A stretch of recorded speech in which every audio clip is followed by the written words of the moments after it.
नमस्कार, बहुत स्वागत है आपका। आप देख रहे हैं उत्तराखंड प्राइम और मैं हूं आपके साथ आयुषी नेगी। और बुलेटिन की शुरुआत बड़ी खबर के साथ करेंगे। उत्तराखंड में आज कांग्रेस का प्रदर्शन देखने को मिल रहा है। अडानी ग्रुप में लगे पैसे के खिलाफ विरोध किया जा रहा है। जिला और महानगर के LIC SBI दफ्तरों के सामने विरोध प्रदर्शन किया जा रहा है। अडानी ग्रुप को लेकर भाजपा को कांग्रेस की तरफ से घेरा जा रहा है। देहरादून में प्रदेश अध्यक्ष करण माहरा के नेतृत्व में यह धरना प्रदर्शन हो रहा है और कांग्रेस का आरोप है कि ग्रुप में जबरदस्ती निवेश कराए जा रहे हैं। और साथ ही साथ कांग्रेस ने LIC और सरकारी बैंकों के शेयरों में हिंडनबर्ग रिपोर्ट के बाद आई गिरावट को गंभीर बताया है और ये भी कहा है कि ये गरीबों के पैसे लुटवाए गए हैं, जिसके विरोध में प्रदर्शन किया जा रहा है। ये तस्वीरें भी आप देखिए। प्रदेश अध्यक्ष करण माहरा के नेतृत्व में आज कांग्रेस की तरफ से प्रदेश भर में विरोध प्रदर्शन किया जा रहा है। जिला और महानगर के LIC और SBI दफ्तरों के सामने कांग्रेस की तरफ से कार्यकर्ताओं की तरफ से विरोध प्रदर्शन किया जा रहा है और ये प्रदर्शन की तस्वीरें भी आप देख रहे हैं। अडानी ग्रुप में लगे पैसे के खिलाफ ये कांग्रेस का विरोध आज देखा जा रहा है। कांग्रेस का कहना है कि गरीबों के पैसे लुटवाए गए हैं, इसके विरोध में ये प्रदर्शन हो रहा है। तो पहाड़ पर कांग्रेस का आज हल्ला बोल। मौके की तस्वीरें भी आप देखिए किस तरीके से बड़ी संख्या में जो कांग्रेस के कार्यकर्ता थे प्रदेश अध्यक्ष करण माहरा के नेतृत्व में आज प्रदर्शन कर रहे थे। देहरादून की तस्वीरें हैं और इस मौके पर पुलिस भी पहुंची, जहां कार्यकर्ताओं को खदेड़ना पड़ा। स्थिति यहां तक आ पहुंची थी। जिला और महानगर के LIC और SBI दफ्तरों के सामने आज कांग्रेस की तरफ से ये प्रदर्शन किया जा रहा है। तो अडानी के नाम पर कहीं ना कहीं प्रदेश में जो सियासत है वो आज हाई नजर आ रही है। हिंडनबर्ग ने एक रिपोर्ट सार्वजनिक की कि अडानी समूह ने जो है फेक तरीके से अपनी जो उनकी कंपनियां कह लीजिए, जो उनके ये है, अपना आर्थिक आधार बढ़ाने का काम किया है। और जब ये रिपोर्ट सार्वजनिक हुई तो आपने देखा होगा कि अडानी समूह के जो शेयर है वो निचले पायदान पर आ गए हैं और जो अडानी एशिया में नंबर 1 पर था, आज जो है 22वें 23वें नंबर पर आ गया है।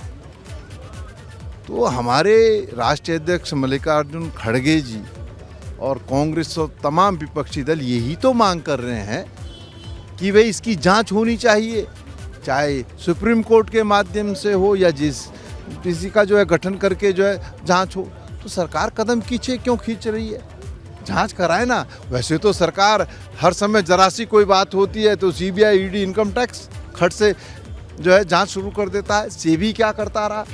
पूरे देश भर में कांग्रेस आज SBI और LIC के बाहर प्रदर्शन कर रही है। देहरादून में कांग्रेस के प्रदेश अध्यक्ष करण माहरा के नेतृत्व में प्रदर्शन हो रहा है, जहां पर कांग्रेस के तमाम जो नेता हैं वो यहां पर मौजूद हैं। आरोप है कि जिस तरीके से अडानी समूह में SBI और LIC के द्वारा निवेश कराया गया, कांग्रेस आशंका जता रही है कि इसमें जो आम लोग जिनका पैसा SBI और LIC में लगा हुआ है वो डूब सकता है। और यही वजह है कि जिस तरीके से हिंडनबर्ग की रिपोर्ट सामने आई उसके बाद लगातार कांग्रेस हमलावर है और लगातार इस बात को कह रही है कि जिस तरीके से पूरे देश में जो समूह में जो अडानी के समूह में निवेश कराया गया, उस निवेश के बाद तमाम इस तरीके की चीज़ें जो है सामने देखने को मिली है। और यही एक वजह रही कि जिस तरीके से लगातार आज कांग्रेस पूरे देश भर में इस तरीके का प्रदर्शन कर रही है।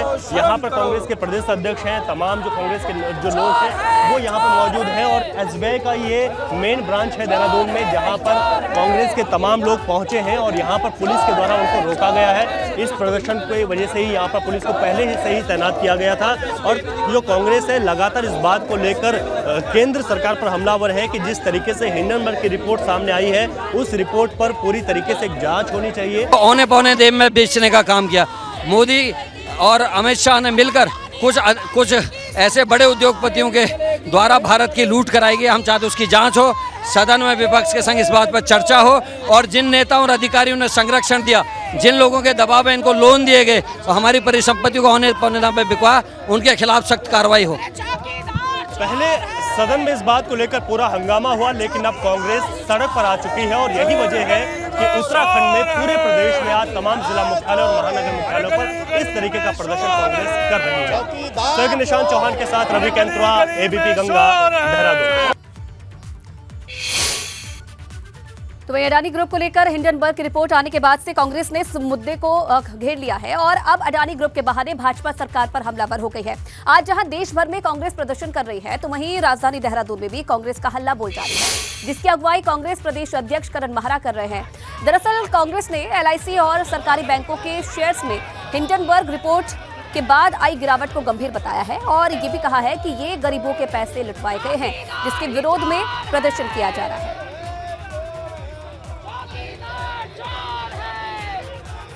तो कांग्रेस के प्रदर्शन की तस्वीरें भी आप देख रहे हैं। देश भर में कांग्रेस की तरफ से आज प्रदर्शन किया जा रहा है।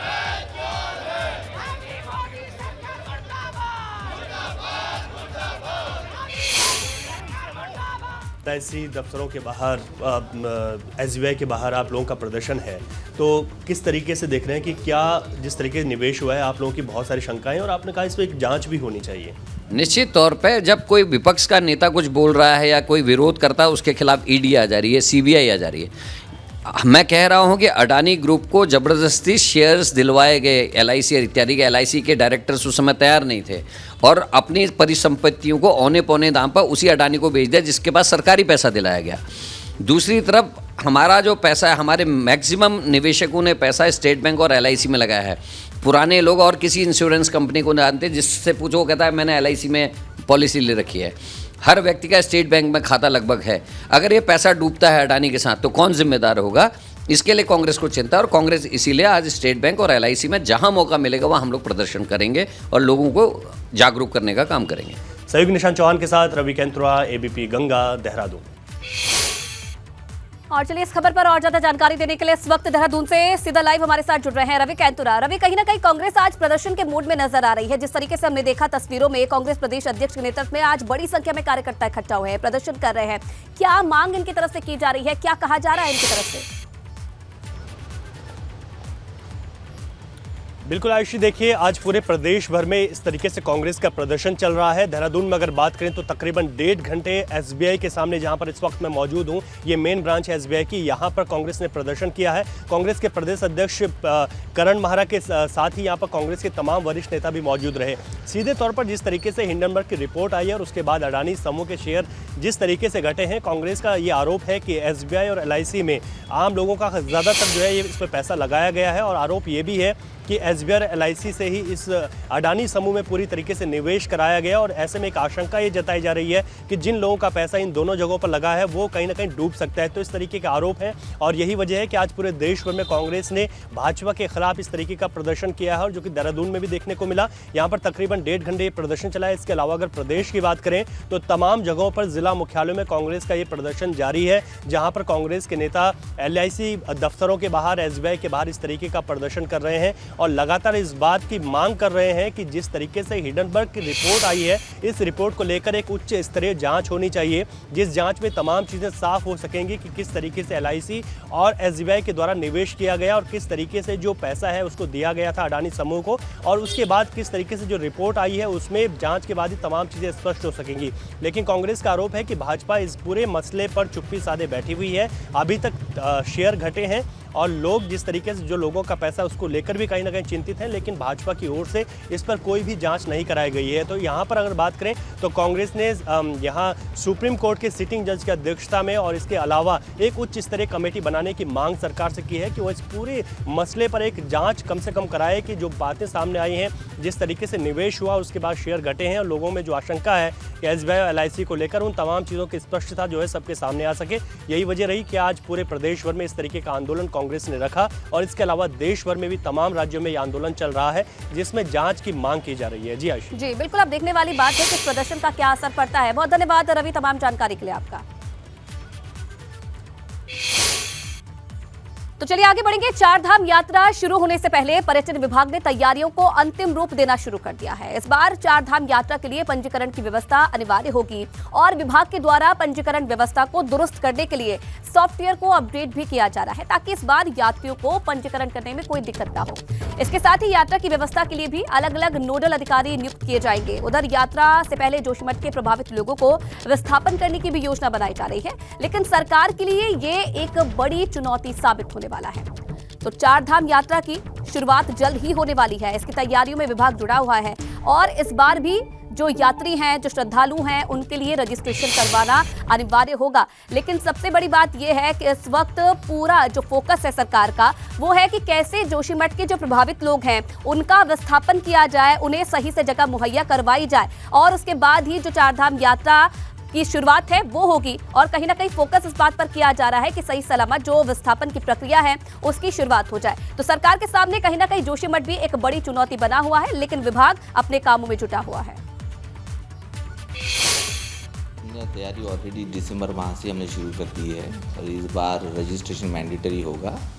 रजिस्ट्रेशन है हमारा ऑनलाइन होगा, ऑन कॉल होगा और व्हाट्सएप के माध्यम से भी होगा। इसके अलावा जो वेसाइड एम्यूनिटीज़ के लिए भी जो तैयारी करनी है वो भी तैयारी हमने शुरू कर दी है और वेसाइड एम्यूनिटीज़ के सापेक्ष में जो सुलभ इंटरनेशनल द्वारा जो तैयारी की जा रही है 15 अप्रैल तक हमारे ऑलमोस्ट 36 ब्लॉक्स हमारे तैयार भी हो जाएंगे।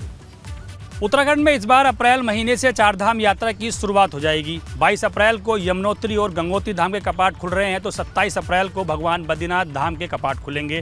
वहीं शिवरात्रि के दिन बाबा केदारनाथ धाम के कपाट खोलने की तिथि भी तय कर दी जाएगी। लेकिन अभी से ही सरकार तैयारियों में जुटी हुई है, क्योंकि पिछली बार भारी संख्या में यात्री इस बार यात्रा में आए थे, तो इस बार भी ये माना जा रहा है कि यात्रा में भारी संख्या में यात्री आएंगे। यात्रियों को किसी तरह की दिक्कत ना हो, इसके लिए पर्यटन विभाग पूरी तरह से तैयारियों को अंतिम रूप दे रहा है। रजिस्ट्रेशन इस बार भी अनिवार्य होंगे, लेकिन उसके अलग अलग माध्यम भी तय कर किए गए हैं। साथ ही साथ यात्रियों के रुकने, ठहरने और अन्य व्यवस्थाओं को लेकर भी अलग अलग नोडल अधिकारी तय किए जाएंगे। इसके साथ ही क्योंकि जोशीमठ में जो आपदा आई है उसकी वजह से जो मैसेज गया है उससे यात्रियों की संख्या पर कोई प्रभाव न पड़े, इसके लिए हर तरह से व्यवस्थाओं को दुरुस्त किया गया है। कहा गया है कि बद्रीनाथ धाम के रास्तों पर पूरी तरह से 1 अप्रैल से पहले सभी व्यवस्थाओं को दुरुस्त कर दिया जाए। यानी कि साफ कहा जा सकता है कि जब उत्तराखंड में चारधाम यात्रा शुरू होगी उससे पहले हर तरह की व्यवस्थाएं चाक चौबंद कर दी जाएंगी। देहरादून से अपने सहयोगी क्रिस्टोफर लॉरेंस के साथ पंकज राणा, एबीपी गंगा। इधर उत्तराखंड विधानसभा का बजट सत्र मार्च के दूसरे सप्ताह में होगा। धामी सरकार का बजट सत्र गैरसैंण में होगा और सरकार की ओर से बजट सत्र की तैयारियां भी शुरू कर दी गई है। साथ ही बजट को लेकर सरकार प्रबुद्धजन और अन्य वर्गों के लोगों के साथ राय शुमारी करेगी। तो सत्र की तैयारियां शुरू हो गई है। अंतिम रूप देने की जो तैयारी है वो की जा रही है। इस बार गैरसैंण में जो सत्र है वो होगा और इसे लेकर प्रबुद्धजन है उनसे राय शुमारी की जा रही है। देखिए, सबसे पहले जो कि ये बजट सत्र आना है, हम लोग जनता से संवाद कर रहे हैं। हमने कहा है कि अपने व्हाट्सएप के माध्यम से, ईमेल के माध्यम से अच्छा हमारा बजट आए उसके लिए सुझाव दें। वो प्रक्रिया हमने शुरू की है और इसके बाद फिर हम लोग कोशिश करेंगे जिस प्रकार से हमने पिछली बार भी जनता से संवाद किया था, स्टेक होल्डर्स से, हमारे जनप्रतिनिधि लोग थे, हमारे पर्यटन से जुड़े विशेषज्ञ लोग थे, कृषि से जुड़े थे, अनेकों ऐसे हमारे लोग जिनसे हमने संवाद लास्ट टाइम किया था, इस बार भी करेंगे। मैंने मुख्यमंत्री से चर्चा की, उनसे आग्रह भी किया है। अब आगे बढ़ेंगे। बड़ी खबर आपको बता दें, दिल्ली से हल्द्वानी अतिक्रमण मामले से जुड़ी ये बड़ी खबर है। सुप्रीम कोर्ट में कल मामले की सुनवाई होगी और सुप्रीम कोर्ट से इस मामले में जल्द सुनवाई की मांग की गई थी। सुप्रीम कोर्ट मंगलवार को अब सुनवाई की इजाजत दी गई थी सुप्रीम कोर्ट की तरफ से। कल इस पूरे मामले में सुनवाई होगी। हल्द्वानी अतिक्रमण मामले से जुड़ी ये बड़ी खबर। और एक और बड़ी खबर देहरादून से, गैरसैंण विकास परिषद की बैठक शुरू हो गई है। विधानसभा स्पीकर ऋतु खंडूरी इस वक्त बैठक ले रही हैं। पहली बार विकास परिषद की बैठक ऋतु खंडूरी की तरफ से ली जा रही है। बैठक से संबंधित विभागों के सभी अधिकारी भी बैठक में मौजूद हैं।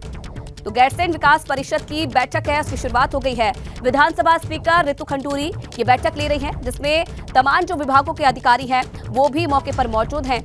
ये पहली बार है जब विकास परिषद की बैठक खुद ऋतु खंडूरी ले रही है, तो काफी अहम ये बैठक मानी जा रही है, जिसमें जो संबंधित विभाग है बैठक से जुड़े उनके सभी अधिकारी मौके पर मौजूद हैं।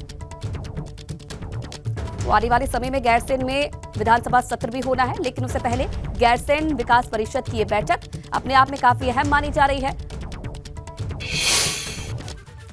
इधर जोशीमठ में दरारें आने के बाद उच्चतर माध्यमिक विद्यालय शिफ्ट हो गया है। जोशीमठ से 60 किलोमीटर दूर इसे शिफ्ट किया गया है।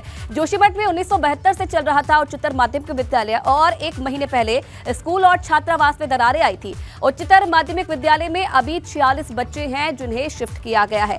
तो जोशीमठ में दरारें आने के बाद लगातार एक्शन देखने को मिल रहा है और अब जोशीमठ से 60 किलोमीटर दूर इस विद्यालय को शिफ्ट किया गया है। 1972 से ये जो विद्यालय था ये चल रहा था और 1 महीने पहले स्कूल और छात्रावास में दरारें आनी शुरू हुई थी, जिसके बाद ये फैसला लिया गया था कि स्कूल को अब शिफ्ट किया जाएगा। और अब ये जानकारी मिल रही है कि 60 किलोमीटर दूर जोशीमठ से इस स्कूल को शिफ्ट किया गया है और साथ ही साथ जो बच्चे हैं उनकी पढ़ाई भी शुरू हो गई है। तो एक तरफ एक्शन में लगातार प्रशासन देखने को मिल रहा है, तो दूसरी तरफ जो दरारें आने का सितम है वो लगातार जारी है।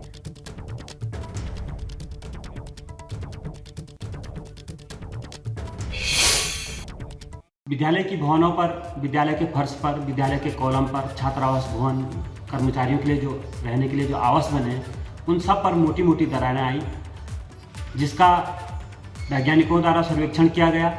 क्योंकि हमारा विद्यालय आवासीय विद्यालय था, तो वैज्ञानिकों के द्वारा हमको ये सुझाव दिया गया कि यहाँ पर रहना उचित नहीं है, विद्यालय को शिफ्ट करने का उन्होंने आगे रिकमेंड किया। जिलाधिकारी महोदय ने इसमें संज्ञान लिया और जिलाधिकारी महोदय के आदेश के कारण विद्यालय को राजकीय आश्रम पद्धति विद्यालय जोशीमठ से राजकीय आश्रम पद्धति विद्यालय सहकोट चमोली में शिफ्ट किया गया है। उधर जोशीमठ आपदा के महीने भर बाद भी लोगों के पुनर्वास को लेकर सवाल उठ रहे हैं। इस पर पूर्व सीएम त्रिवेंद्र सिंह रावत ने कहा कि अभी जल्दबाजी नहीं होनी चाहिए, सर्वे एजेंसियों की रिपोर्ट आने के बाद ही कोई फैसला लिया जाना चाहिए। वो एजेंसीज ठीक से काम करें, ठीक से अध्ययन करके अपनी रिपोर्ट सरकार को दें, वो बहुत ज़रूरी है। नहीं तो जल्दबाजी के काम कभी भी अच्छे नहीं होते। देखिए, लोगों के सामने दिक्कत है, एक समस्या खड़ी हुई है, लेकिन अगर हम चाहते हैं कि हम वहाँ के लिए कोई अच्छी मजबूत योजनाएं बनाएं, दूरगामी योजना बनाएं, टिकाऊ योजनाएं बनाएं, तो योजना बनाने में हमको समय लग जाए उसकी चिंता नहीं करनी चाहिए, लेकिन उसका जो इम्प्लीमेंटेशन होगा बाद में, जो उसका सेकेंड फेज होगा, उसमें हमको तेज़ी करना चाहिए कि उसको हम जल्दी से जल्दी पूरा करें। वहीं यमुना घाटी में इस बार जातर को कराने की तैयारियां शुरू हो गई है। इसके आयोजन 13 फरवरी से शुरू होगा और ये 5 दिन तक चलेगी। यमुना नदी के किनारे गंगनानी में इसका आयोजन होता है और इसमें 50 गांव के लोग शामिल होते हैं। जातर को भव्य बनाने के लिए बैठक हुई, जिसमें सुझाव भी लिए गए। तो जातर का आयोजन इस बार होना है, जहां आपको बता दें कि 13 फरवरी से इसका आयोजन होगा। 5 दिन तक ये आयोजन चलता है। यमुना नदी के किनारे गंगनानी में इसका आयोजन होगा और 50 गांव के जो ग्रामीण हैं वो इसमें शामिल होने के लिए आते हैं। जातर को भव्य बनाने के लिए बैठक भी हुई, जिसमें तमाम जो लोग हैं, तमाम जो ग्रामीण हैं, उनसे सुझाव लिए गए। और अगली बड़ी खबर हरिद्वार से है, जहां भाजयुमो जिला उपाध्यक्ष रहे अमनदीप चौधरी की हत्या हो गई है। देर रात घर में घुसकर गोलियों से उनकी हत्या कर दी गई। कनकल थाना क्षेत्र के जगजीतपुर स्थित घर पर हत्या हो गई। कई विवादों में फंसे अमरदीप पर गैंगस्टर लगा था। पुलिस मौके पर पहुंची है और मामले की जांच में जुट गई है। तो ये बड़ी जानकारी मिल रही है, जहां भाजयुमो जिला उपाध्यक्ष रहे अमरदीप चौधरी की हत्या हो गई है। हरिद्वार से इस वक्त की बड़ी खबर, देर रात कुछ बदमाशों ने घर में घुसकर उनकी हत्या कर दी। कनकल थाना क्षेत्र के जगजीतपुर स्थित घर पर हत्या हुई है। कई विवादों में फंसे अमरदीप पर गैंगस्टर लगा था और हालांकि पुलिस मौके पर पहुंच चुकी है। शव को कब्जे में लेकर आगे की जांच की जा रही है। तो रामनगर में पिछले दिनों हुई युवक की हत्या के मामले में उसकी पत्नी शामिल थी। पुलिस का कहना है कि महिला ने अपने प्रेमी के साथ मिलकर अपने पति की हत्या कराई। पुलिस ने आरोपी महिला समेत 2 अन्य आरोपियों को गिरफ्तार कर लिया है।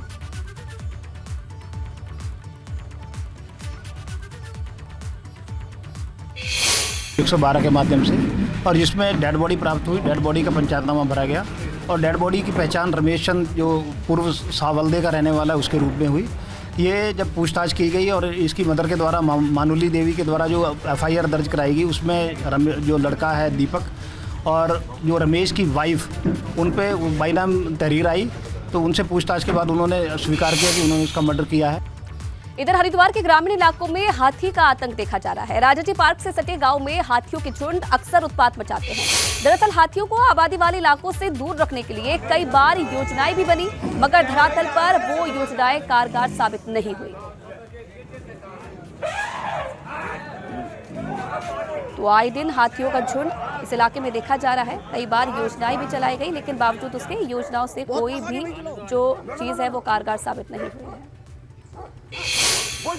गन्ने की मूवमेंट के कारण, क्योंकि गन्नों की खेती रहती है, तो उसके चक्कर में कई बार जो है हाथी निकलते हैं क्षेत्र से, चाहे वो राजा जी का सटा हुआ क्षेत्र हो, क्योंकि वो एक टाइगर रिजर्व है, या आसपास के भी जो वन्य जीव जंतुओं वाली जो आबादी वाले एरिया है वहाँ से निकलते हैं। तो इसमें हम लोग पूरी तरीके से सजग हैं। हम लोग की टीम्स रहती हैं और हरिद्वार के अंदर बाकायदा टीम्स स्थापित की गई हैं। चाहे चिड़ियापुर की भी हम लोग बात करें, रशियागढ़ की भी बात करें, श्यामपुर की भी करें, तो हम लोग का स्टाफ जो है वो पूरा तैनात रहता है और जहाँ भी इस तरह की घटनाएं होती हैं वो 24 घंटे इसमें तत्पर में लगे रहते हैं। आगे बढ़ेंगे। औली में विंटर गेम्स की तैयारियां शुरू हो गई है। खिलाड़ियों ने बर्फीली ढलानों पर प्रैक्टिस शुरू कर दी है, मगर खिलाड़ियों की चिंता इस बात को लेकर भी है कि कहीं गेम्स होने तक ये बर्फ पिघल ना जाए।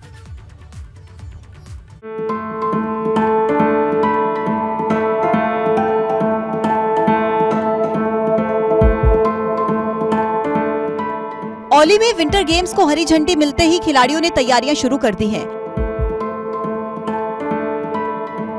23 फरवरी से विंटर गेम्स का आयोजन होना है, लिहाजा खिलाड़ी बर्फीली ढलानों पर प्रैक्टिस कर रहे हैं। आगामी 23 फरवरी से औली में स्कीइंग चैंपियनशिप का आगाज होने जा रहा है। ठीक मेरे पीछे आप देख सकते हैं, ये वो स्लोप है जहां स्कीइंग की प्रतियोगिताएं संपन्न होंगी और इसकी तैयारियों को लेकर लगातार यहाँ पर जो खिलाड़ी हैं प्रैक्टिस यहाँ पर कर रहे हैं। मगर परेशानी इस बात को लेकर है कि स्कीइंग के स्लोप पर बर्फ पिघलने लगी है। ऐसे में अगर और बर्फ नहीं गिरी तो यहाँ गेम्स करवाने में मुश्किल हो सकती है। यहाँ पे बर्फ बन नहीं रहा और अभी इस वेदर को देखते हैं तो यहाँ पे बर्फ है नहीं और पूरी स्लोप वैसे ही खराब हो चुकी है। तो हम पे एक तो यहाँ पे इक्विपमेंट होते नहीं है अपनी प्रैक्टिस के, बाकी हम लोग अब जैसे तैसे करके भी जो भी कर रहे हैं। फिर उसके बाद अभी हम लोग जा रहे हैं खेलो इंडिया के लिए गुलमर्ग। तो गुलमर्ग जाने के लिए हम पे कुछ फंड है नहीं जिससे हम लोग बिल्कुल वैसे खिलाड़ियों की चिंता इस बात को लेकर है कि इतनी कम बर्फ में विंटर गेम्स कैसे होंगे। अभी प्रैक्टिस करने से ही बर्फ के स्लोप पिघलने लगे हैं। 2011 में यहाँ इंटरनेशनल गेम हुए थे, जो इतनी मशीन आई थी 620 करोड़ की मशीन आई थी यहाँ जो बर्फ बनाने की, वो मुश्किल से 1 साल काम हुई होगी। उसके बाद से वो मशीनों का कोई काम ही नहीं हुआ। वो मशीन सारी ऐसी की ऐसी पड़ी है। बाकी हमारे यहाँ के इतने यंग प्लेयर हैं, नए प्लेयर हैं, अच्छे प्लेयर हैं। जब हमारे यहाँ स्लोप में बर्फ़ ही नहीं है तो हम कहाँ से सीखेंगे। और बाकी इस बार जो हमारे गेम्स हो रहे हैं हमारे गुलमर्ग में, तो उसके लिए भी थोड़ा फंड की हमें बहुत ज़रूरत पड़ रही है। नाराजगी इस बात को लेकर भी है कि औली में जरूरी सुविधाओं की कमी है। इन अधूरी तैयारियों में भला विंटर गेम्स का आयोजन कैसे होगा। सबका है कि हम यहाँ पर पर्यटन को बढ़ावा देंगे और यहाँ पे खेल करेंगे। तो मैं उनसे ये पूछना चाहता हूँ, आप खेल कहाँ करोगे। आप देखो यहाँ मिट्टी निकलने लग गई। अगर कुदरत मेहरबान नहीं रही, अगर बर्फ़ नहीं आएगी तो अभी तक तो मैं ऐसी कोई टेक्नोलॉजी जानता नहीं हूँ कि जो मिट्टी में चलेगी स्कीइंग का। तो आपका जो इतना इंफ्रास्ट्रक्चर 620 करोड़ कोई मामूली रकम नहीं है। इतना बड़ा आपने सिस्टम लगाया, बर्फ़ बनाने की जो मशीन लगाई वो काम नहीं कर रही। और पिछले बार भी लगातार चार नेशनल गेम यहाँ पे कैंसिल हुए और 5वां अभी लाइन में खड़ा है। जोशीमठ आपदा की वजह से इस बार विंटर गेम्स के आयोजन में देरी हुई है। गेम्स कराने को हरी झंडी तो मिल गई है, मगर आधी अधूरी तैयारियों में आयोजन कामयाब हो पाएगा, इस पर संशय है।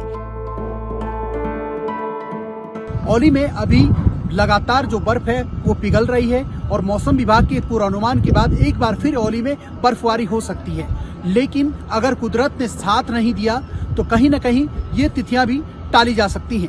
लक्ष्मण सिंह राणा, एबीपी गंगा, औली। और इसी खबर के साथ उत्तराखंड प्राइम में फिलहाल इतना ही। तमाम खबरों के लिए आप बने रहिए एबीपी गंगा के साथ।